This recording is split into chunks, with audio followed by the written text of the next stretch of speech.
السلام علیکم دوستو، میں ہوں عبدالرحمن اور آپ دیکھ رہے ہیں مارک یوٹیوب۔ ناظرین، جیسا کہ آپ کو معلوم ہے کہ یہودی اپنے مسیحا یعنی دجال کا انتظار کر رہے ہیں اور اس کی آمد کی دعا کرتے ہیں۔ ان کے لیے سب سے بڑا مسئلہ یہ ہے کہ وہ دجال کے آنے سے قبل تابوت سکینہ کو تلاش کرنا چاہتے ہیں، جس کے لیے وہ آئے دن کوئی نہ کوئی جتن کرتے رہتے ہیں۔ یہی وجہ ہے کہ وہ تابوت سکینہ کو تلاش کرنے کے لیے مسجد اقصی کی بھی کھدائی کرنا چاہتے ہیں۔ آج کی اس ویڈیو میں ہم بات کریں گے کہ انہیں اس کھدائی سے کیا کامیابی ملے گی اور آخر تابوت سکینہ کہاں سے آیا اور اسے کہاں چھپایا گیا تھا۔ ناظرین، مسجد اقصی میں کھدائی کر کے تابوت سکینہ کو تلاش کرنے کے لیے منصوبے جاری ہیں، جس کے لیے مسجد اقصی کے مغربی کونے میں کھدائی سامنے آئی ہے۔ اس کھدائی پر $7 کروڑ کا بجٹ منتخب کیا گیا ہے۔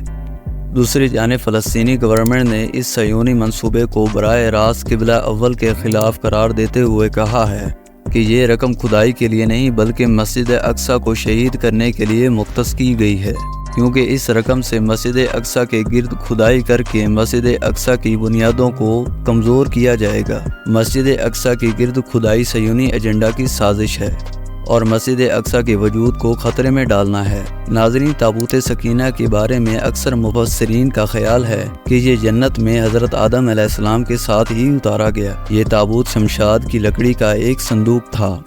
یہ حضرت آدم علیہ السلام کی آخری زندگی تک آپ کے ساتھ ہی رہا اور پھر بطور میراث کے بعد آپ کی اولاد کو ملتا رہا، یہاں تک کہ یہ حضرت یعقوب علیہ السلام کو ملا اور آپ کے بعد آپ کی اولاد بنی اسرائیل کے قبضے میں رہا۔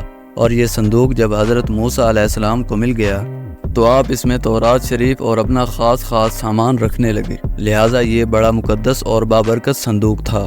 بنی اسرائیل جب کفار سے جہاد کرتے تھے، وہ کفار کے بڑے بڑے لشکر دیکھتے تھے تو اس صندوق کو اپنے آگے رکھ لیتے تھے۔ اس صندوق سے ایسی رحمتوں اور برکتوں کا نزول ہوتا تھا کہ مجاہدین کے دل میں سکون اور اطمینان پیدا ہو جاتا تھا اور مجاہدین کے لرز سے دل پتھر کی جانب مضبوط ہو جاتے تھے۔ بنی اسرائیل میں جب بھی کوئی اختلاف پیدا ہوتا تھا تو لوگ اس صندوق سے فیصلہ کرواتے تھے۔ صندوق سے فیصلہ کی آواز اور فتح کی بشارت سنی جاتی تھی۔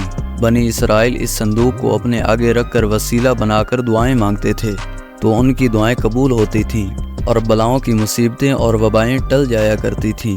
بنی اسرائیل کے نزدیک یہ صندوق نہایت ہی مقدس ترین تھا، لیکن جب بنی اسرائیل گناہوں اور سرکشی میں مبتلا ہو گئے، ان گناہوں کی نحوست سے اللہ کا یہ غضب نازل ہو گیا۔ کفار نے ایک لشکر جرار کے ساتھ مل کر بنی اسرائیل پر حملہ کر دیا۔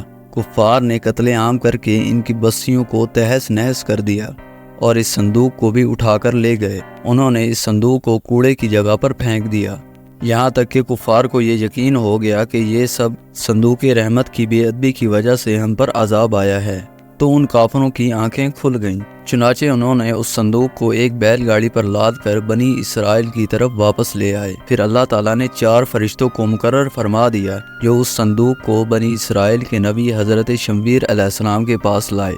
اس طرح بنی اسرائیل کی کھوئی ہوئی نعمت ان کو دوبارہ مل گئی اور یہ صندوق حضرت شمویل علیہ السلام کے پاس ٹھیک اس وقت پہنچا جب حضرت شمویل علیہ السلام نے طالوت کو بادشاہ بنا دیا تھا اور بنی اسرائیل کے لوگ طالوت کی بادشاہی تسلیم نہیں کر رہے تھے، اور یہی شرط ٹھہری تھی کہ اگر صندوق آ جائے تو ہم طالوت کی بادشاہی تسلیم کر لیں گے۔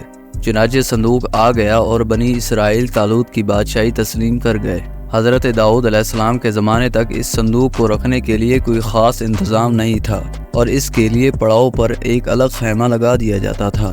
حضرت داؤد علیہ السلام نے اللہ کے حکم سے اللہ کا گھر بنانا شروع کر دیا، جو عین اس مقام پر ہے جہاں آج مسجد اقصی موجود ہے، لیکن یہ گھر آپ کے بیٹے حضرت سلیمان علیہ السلام کے عہد میں مکمل ہوا اور اسے یہودی ہیکلہ سلیمانی کے نام سے پکارتے ہیں۔